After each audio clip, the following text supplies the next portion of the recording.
Hi, ladies.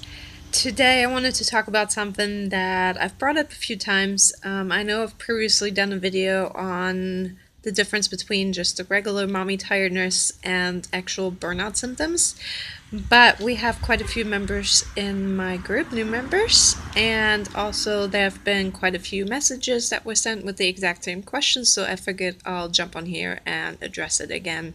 And hopefully this time I don't have lawnmowers in the background because I'm outside on my back porch.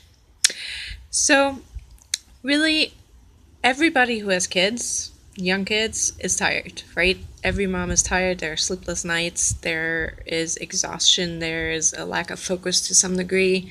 Excuse me. And really, what it comes down to when it comes to caregiver burnout, it tends to be more an emotional exhaustion.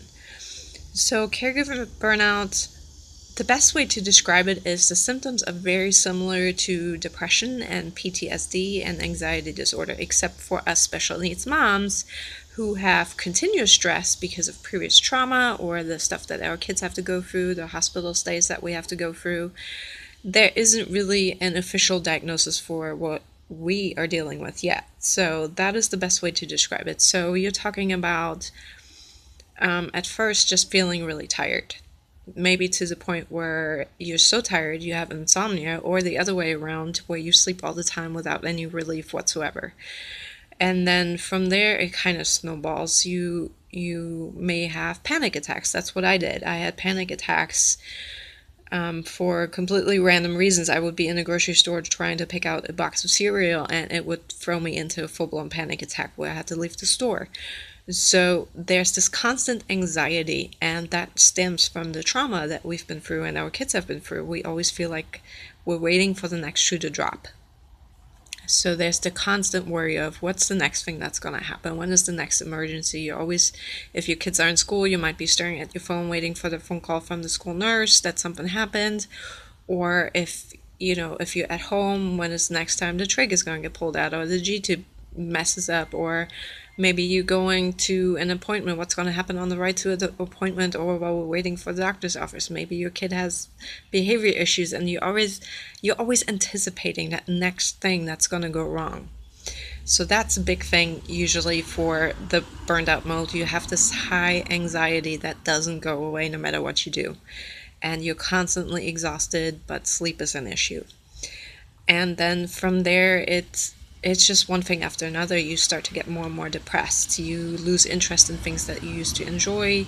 You cut off people that used to be close to you. You feel like you can't relate to anybody. You don't want to talk to anybody. With that, eventually there can be health issues as well. Your body eventually will start to shut down too because of all the stress that you're constantly under. So there's a whole slew of things.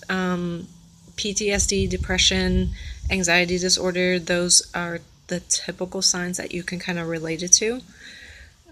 Like I said, there isn't an official diagnosis for us special needs moms yet because we're kind of a mix of everything, I guess. But if you're to the point where you're seeking antidepressants and anti-anxiety meds, you're in burnout. I hate to tell you.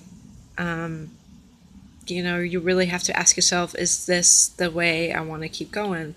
There is certainly a time and place to take those medications, and there's a time and place to seek therapy and psychologists, psychiatrists, whoever you want to see at that given time. But please, for your own sake, make sure it's actually helping you move forward. If it's just a band-aid effect, if you're just going to that counselor to complain about your day, but you're not actually able to make steps forward to take action to really feel better, if the medication is the only thing that's making you feel better, please seek different help. Chat. Send me a message. We'll jump on Skype together, whatever it takes, because that is not the way to live. And I don't think you want to live that way either. It's okay to seek those options, and if they're helping you, by all means go for it. But you know as well as I do when something is working and when something isn't working, and you need to accept that and make changes accordingly. So if you're on these medications but you don't want to be, or if you go into counseling and you don't see the point in it, you're just doing it because that's what you're supposed to do, then stop. reach out to me, or do both. Keep going to counseling if it's helping you to some degree. But if you know you need more, then reach out. Let's jump on a call together and let's figure this out, because I've been there. I know how hard it is. It's not a fun place to be, and it's not something you're going to come out of in a week or two either. It's going to take a lot of time. But please, use my experience. Use the mistakes that I've made. Use my experience on how I came out of it, and let's work on this together. I can help you with this. But you have to be the first one to make the step and reach out and ask for the help. You're the only one who can do that. Nobody can save you. You have to know that this is enough. I don't want to do this anymore. This is not me. I need to figure out a better way. Once you know that, reach out. And I can show you how to make it happen. But you have to be ready to take the action that's required. So that's the difference between mommy burnout and real burnout. Mommy burnout is just mommy tiredness. Everybody has that with kids, and parenting by itself is not that easy to begin with. But a real caregiver burnout, or true burnout symptoms, are very similar to PTSD, depression, and anxiety, and it's a long road out of it. I've been through it. It took me a long time. It took a lot of hard work. It took a lot of mindset work. It took a lot of self-care work. And I had my own accountability partner who helped me to a higher standard, and who called me out on my shit when I was making excuses, when I was feeling sorry for myself. So if this is you, if you're burned out and you know you got to change something, you know you want something better, you deserve better, reach out. That's all it takes. Just reach out and let me know, and we'll chat about it. Okay? Talk to you ladies soon.